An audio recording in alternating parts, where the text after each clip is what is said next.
Pernah nggak sih ngerasa capek banget sama semua keramaian di sekitar kita? Nah, hari ini kita bakal ngebahas sebuah seni untuk jadi bahagia.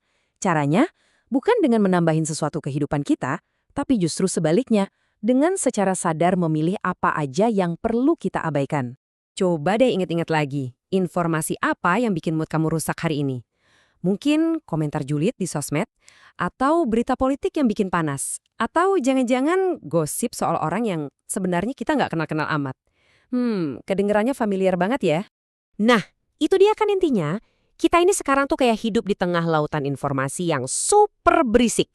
Yuk kita coba bedah lebih dalam lagi, apa sih artinya ini buat kita semua?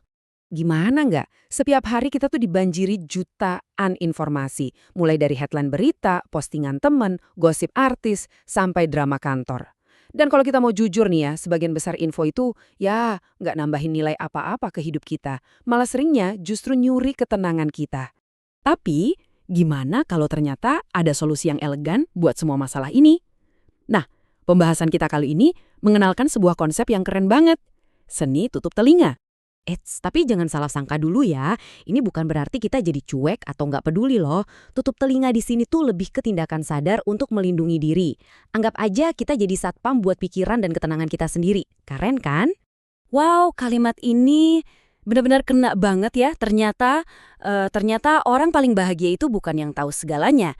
Justru mereka adalah orang yang paling jago tahu kapan waktunya buat, yaitu tadi, tutup telinga.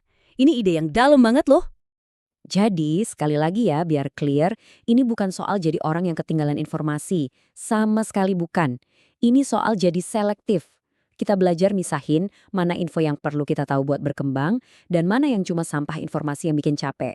Dan ini, teman-teman, adalah sebuah keahlian. Oke, jadi pertanyaannya gimana cara kerjanya? Maksudnya gimana praktik tutup telinga ini bisa benar-benar ngelindungin harta kita yang paling berharga, yaitu kebahagiaan kita sehari-hari? Kuncinya ada di sini, proaktif. Jadi daripada kita pasif nungguin info jelek datang dan ngerusak mood, kita justru aktif milih buat nggak nyari-nyari info itu dari awal. Ini kayak kita bangun benteng pertahanan sendiri gitu. Kenapa? Ya karena seringnya nggak ada untungnya sama sekali. Coba deh pikirin, emang apa gunanya kita tahu detail drama seleb A sama B? Atau baca ratusan komen penuh amarah di postingan berita? Nggak ada kan? Rasa penasaran kita itu seringkali malah jadi bumerang. Nah, ini perbandingannya jelas banget. Di satu sisi, ada jalan yang isinya cuma cemas, stres, buang-buang energi.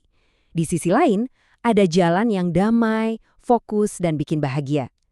Setiap kali kita milih buat tutup telinga dari hal-hal nggak penting, kita tuh sebenarnya lagi milih jalan yang kedua. Pilihannya selalu ada di tangan kita. Pembahasan kita kali ini tegas banget soal ini. Manfaat positifnya nggak ada, nol besar. Yang ada cuma rentetan kerugian. Mood jadi ancur, energi kekuras habis, fokus jadi buyar, dan akhirnya satu hari penuh yang harusnya bisa produktif dan tenang malah jadi berantakan total. Oke, kita udah bahas apanya dan kenapanya. Sekarang pertanyaannya adalah gimananya. Gimana caranya kita ngelatih keahlian ini biar tahu persis kapan waktu yang tepat buat tutup telinga? Ini nih yang ngubah cara kita mandang kebahagiaan. Bahagia itu ternyata bukan cuma soal apa yang kita lakukan, tapi juga soal apa yang kita pilih buat nggak kita ladenin. Jadi kebahagiaan itu nggak cuma dikejar, tapi juga dilindungi. Caranya ya dengan bikin batasan-batasan mental yang sehat. Nah, ini dia cara praktis buat ngelatihnya. Ada 3 langkah simpel. Pertama, berhenti dulu. Sebelum ngeklik, sebelum nanya, sebelum nguping, stop sejenak. Kedua, tanya ke diri sendiri. Ini beneran ada manfaatnya buat gua nggak ya? Dan terakhir, yang ketiga, pilih. Pilih ketenanganmu di atas rasa penasaranmu. Simpel kan? Tapi butuh latihan. Semua ini pada akhirnya membawa kita ke satu kesimpulan yang menurut saya sangat memberdayakan. Dan ini penting banget untuk diingat. Melindungi kebahagiaan kita itu adalah sebuah pilihan. Pilihan yang aktif dan sadar yang bisa kita ambil setiap hari. Ini bukan teori jelimet. Ini alat praktis. Tiap pagi bangun tidur, tiap kali buka HP, tiap kali dengar gosip, kita selalu punya pilihan itu. Mau ikut nimbrung sama kebisingan atau mau ngelindungin ketenangan kita. Jadi buat penutup, coba deh kita sama-sama renungkan pertanyaan ini.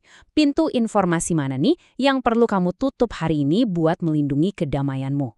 Pikirin satu aja, satu sumber keributan yang bisa kamu mute hari ini demi kebahagiaanmu. Karena pada akhirnya kebahagiaan sejati itu seringkali justru kita temukan di dalam keheningan yang kita pilih sendiri.